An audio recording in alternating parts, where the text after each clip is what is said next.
prljav, onda kako može da vi budete sebe na bolji način, samo treba da fino čistite ogledalo i onda poslije kada vi pojavite, onda će biti druga osoba. Isto tako, ovi ljudi koji dolazi od Boga među islam, njihova je obaveza da oni samo čisti ovo ljepota islama. To se kroz vrijeme, kroz neki notarija ljudi bacaju, onda ovo ogledalo islama bude malo tamnije. Onda ovi ljudi dođu, onda oni kažu nismo nešto donijeli novo, hajmo svijet da vama pokažemo ovo prava slika islama. Samo oni čisti, onda opet bude taj sjaj, opet bude taj svetlost. I na ovo način Allah spasi islam, na ovo način Allah čuva islama. Isto na ovo doba Allah nije napustio islam. Allah poslao jedan reformator.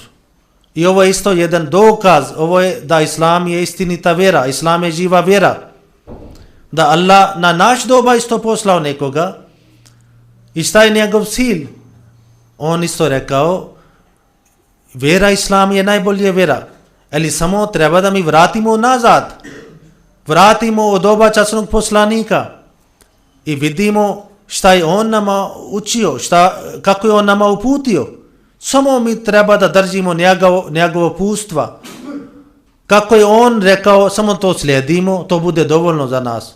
Nama ne treba neki nove upute. Nama ne treba neki nove vođe.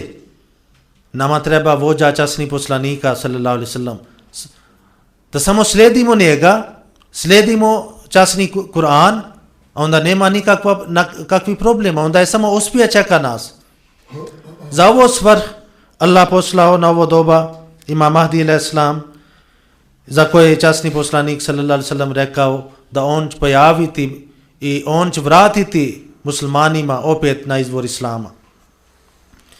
I on u jednoj svoje knjizi koje ima na bosanskom jeziku isto, on kaže zašto je on došao, zašto Allah njega poslao na ovo doba. On kaže, ovo je Božja je volja da sve duše pobožne prirode koje žive u raznim dijelovima svijeta, bez obzira da li pripadali Evropi ili Aziji, budu dovedene zajedno pod bajrak tavhida. Njegova je namjera da sve njegove sluge budu okupljene u jednu vjeru i zbog ispunjenja ovo sjela ja sam bio poslan ovom svijetu, zato slijedite taj cilj, ali uvijek sa blagošću, lijepim vladanjem i sa molitvama.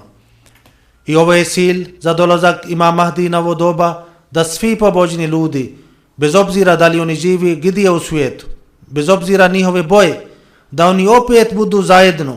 Zato je nama potrebno da bude jedan imam za svi muslimana. Recimo ovdje alhamdulillah živi muslimani, ali oni ne znaju ko je njihova vođa. Vođa treba bude globalno jedan vođa. Ne može da jedan vođa iz Bosna, jedan vođa iz Indonezija, stotine iz Indija, stotine iz Pakistana, onda gdje je naš jedinstvenost? Kako možemo da mi budemo zajedno? Ako nema jedan vođa, recimo kod kuće, ako jedan nije glavni, onda je samo problem. I to je sada problem među muslimanima. Islam je jedna živa vjera, ali muslimani, oni nisu držali ti učeni, pogotovo njihove vjerske vođe, oni nisu držali ove učeni islama, da pokazuju ljepota islama. Zato Allah poslao Imam Mahdi na ovo doba i on rekao, mi ćemo uspjeti, mi ćemo širiti islam u širom svijetu, ali nama ne treba puška, nama ne treba neki bombe, nama ne treba ljudi koje ubijaju sebe, nama treba samo ljepota islama da mi uzimamo, da prihvatimo, onda nosimo i širimo. Onda svijet mora da prihvati islam. Ako mi nosimo islam sa ljepotom, zato vrlo je bitno kada ste vi došli ovdje da vi vidite šta je ovo poruka, zašto ova zajednica je došla ovdje i šta je njihovi cilj. naš cilj je samo da mi držimo islam, držimo časni poslanik sallallahu alejhi ve sellem i budemo zajedno, da imamo jednog vođa i onda nema nikakvi problem. I časni poslanik sallallahu alejhi ve sellem rekao, ako vi hoćete da dobite uspjeh, to može samo kroz molitvama, kroz dovama, kao što časni Kur'an kaže: وَمَا خَلَقْتُ الْجِنَّ وَالْإِنسَ إِلَّا لِيَعْبُدُونَ. Ja nisam stvorio džinove i ljude osim da mene obožavaju. Džin to znači veliki ljudi i obični ljudi. I časni poslanik sallallahu alejhi ve sellem kad god on dobio pobjeda, on dobio kroz dove. Kao ste već slušali, na prve bitke muslimani su bili samo 313, neprijatelji oni su bili 1000, oruženi vojnik. Ali časni poslanik nije rekao da hajde ovako trčite tamo vamo, nego pravio jedan mali šator i počeo plakati i počeo da moli. I rekao, o moj gospodar, ako danas oni budu uništeni, onda u svijet neće niko biti ko može da tebe obožava. Hazret Abu Bakr radhiyallahu ta'ala anhu došao i rekao, o poslaniče, dosta, Allah već ima obećanje sa vama. I onda Allah poklonio pobjeda za muslimana. Ali to je bio samo kroz molitve. I danas mi vidimo koliko ima muslimana.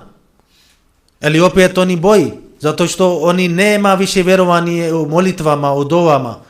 I mi kažemo, ako mi prihvatimo imamovog doba, imam koji dolazi od Boga, i onda budemo zajedno, onda molimo zajedno, onda Allah će slušati naše molitve, naše dove. Zato časni poslanik sallallahu alejhi ve sellem rekao, Islam će dobiti pobjeda, ali Islam, ovo pobjeda neće dobiti kroz ratove, nego kroz molitve, kroz dove, kao na prvom doba Islama. I časni poslanik sallallahu alejhi ve sellem nikad napravio plan da on ide da se ratuje. On samo branio sebe.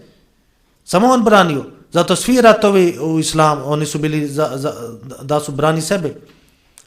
Zato mi smo tu da prenisemo ovo ljepote Islama i da neka Allah svima nama uputi da mi budemo pravi sledbenik časni poslanik sallallahu alejhi ve sellem i ovo vrline Islama koje se nalazi u časnom Kur'anu. Isti vrline se nalazi u nama.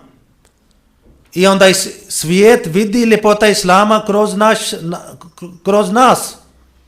Svijet vidi ljepota Islama kroz naš dijela, kako mi ponašamo, kako mi radimo. Zato je vrlo bitno da jedan pravi vjernik, on drži dva pravaca. Jedan pravac prema Boga, da on obožava Boga kako treba, a drugi pravac prema čovječanstvu, da on trudi sa svom trudu da služi čovječanstvu. Da ne se ratuje, da ne bude više svađe, nego da bude atmosfera mira. Neka Allah nama pomaže na ovo svrh, da mi možemo i da uspijemo na ovo način, da naša ovo bratstva se više pojača i mi budemo više blizu. I kao časni Kur'an kaže, kao časni poslanik sallallahu alejhi ve sellem rekao, zaista svi muslimani su braća. To znači, ako bude bol, onda mi podijelimo ovo bol. Ako bude radost, onda mi podijelimo ovo radost. Onda naš bol bude vaš bol. Naša radost bude vaš radost. Isto tako, vaš bol bude naš bol i vaš radost bude naš radost. Ako mi uspijemo na ovo način, onda nema nikakve brige za Islam. Nema nikakve brige za naš sljedeće generacija. Neka Allah nama pomaže na ovom putu. Amin. Jazakumullah an Imam Wasim Sab. Jetzt, wie versprochen, also die Pause, die manche wirklich sehr brauchen. Und ich hoffe, ich hoffe nicht nur, ich weiß, es gibt immer gutes Essen hier in Bosnien. Es gibt auch guten Kaffee nachher. Also eine Pause für den Körper und die Seele und frische Luft, ja. Dakle, sada kao što smo obećali, ide pauza. Dakle, nadam se, u stvari ne samo da se nadam, nego znam da u Bosni ima dobrog jela, dobre kafe i da se malo osvježimo i sve ono što nam drugo treba. Wir haben jetzt 1:45 Um 2 Uhr wollen wir uns wieder zum Gebet treffen. Davor gibt es, wie gesagt, Zeit zu erfrischen und dann auch essen und vielleicht ein bisschen die Beine zu vertreten. Also um 2 Uhr wieder hier im Raum für namaz. Ja ću vas zamoliti, imat ćemo dakle pauzu koju ćemo iskoristiti za jelo, da malo noge protegnemo i tako, a onda molit ću vas lijepo u 2 sata da se nađemo ovdje svi na namaz. Trotzdem am Schluss nochmal mein Kompliment speziell zu den jungen Leuten ganz hinten, dass die also so lange bei dieser, wirklich auch bei diesen Reden sehr konzentriert und ruhig zugehört haben. Bot Mubarak. I hoću prije svega mladim našim gostima da kažem kompliment i da zahvalim što su, iako su ove govori tako dugi bili, da su tako mirno i koncentrisano slušali govore. Mashallah. So, jetzt Pause, Jazakumullah. Mashallah. Pauza.